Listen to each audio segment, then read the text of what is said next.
Okay, so Wednesday night, PSV Eindhoven. It's a game with not really any pressure on it for Liverpool because of what they've done so far, which is coming at a good time because big game at the weekend, which we'll get on to a bit later as well.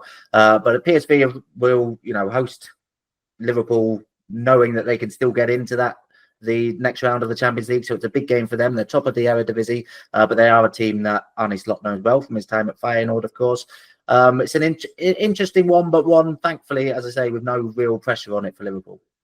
Yeah, I was interested to hear Arne Slot in the post-match press conference after the Lille game sort of said and really mentioned that, there's basically no difference between finishing top and finishing second, really. I think there's a small amount of money, but nothing really to write home about. So I think he kind of sees this as an opportunity to maybe rest a few and rotate and just not an opportunity to be missed, basically. I mean, it would have been nice if Liverpool could have sealed first and Barca obviously with that late comeback, but I don't think he feels it makes a massive difference. And so if that's the case, it does suggest to me that he's willing to kind of mix things up in terms of the team. And I think that's the right call. You just don't get many opportunities to do that throughout a season. And when they come up, I think you've got to grasp them, particularly in the Champions League where the games are always really difficult as well. So I think this is one where Liverpool really need to kind of mix it up in terms of the team and in terms of the travelling party as well. Then we'll get a clearer picture of that later today, what that's going to look like.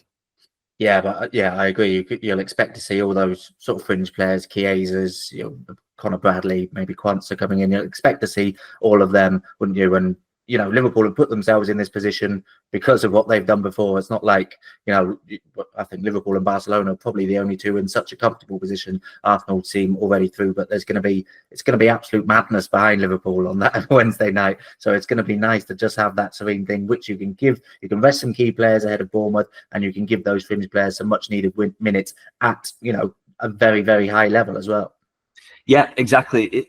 Because these are beneficial as well, I think, for using your squad in terms of keeping people happy, but keeping them in rhythm as well. The likes of Endo, you're going to need him from time to time. But can you give him game time that means he's happy with his role and he's coming into a Champions League game? Chiesa, I think everybody's desperate to see him start and see what he can do. And I think it's interesting he came on for only kind of 5 minutes or so against Ipswich. That, to me, again, suggests that maybe they're kind of lining him up for a start in this one, and maybe we won't even see Mo Salah make the trip. That would be kind of an ideal scenario, I think. So, I think these games are really, really useful in terms of making sure the manager utilises his whole squad. So it's going to be interesting to see what the selection looks like. And for me, there's a couple of big candidates for not even travelling, which is not just Salah, but I think Van Dijk and Gravenberch. They're the top three for minutes played this season.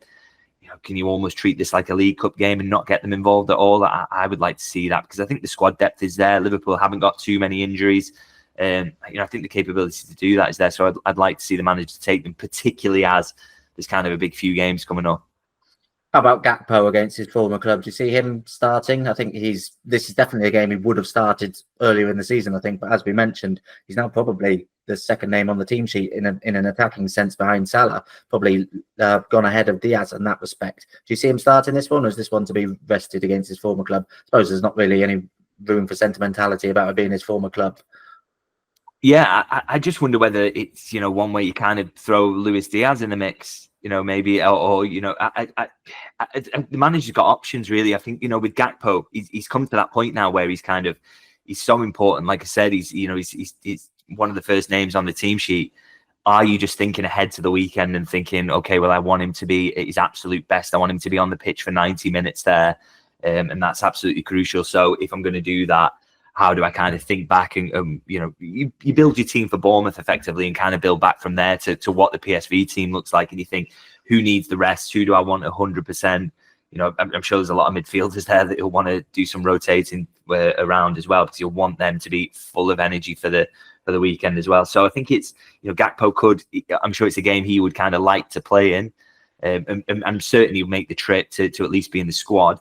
But in terms of whether he starts, I just think that, the manager's, his priority has got to be the weekend rather than what's going on against PSV, really, and giving out a start to Gakpo in a game that I'm sure will have a lot of kind of emotional resonance for him.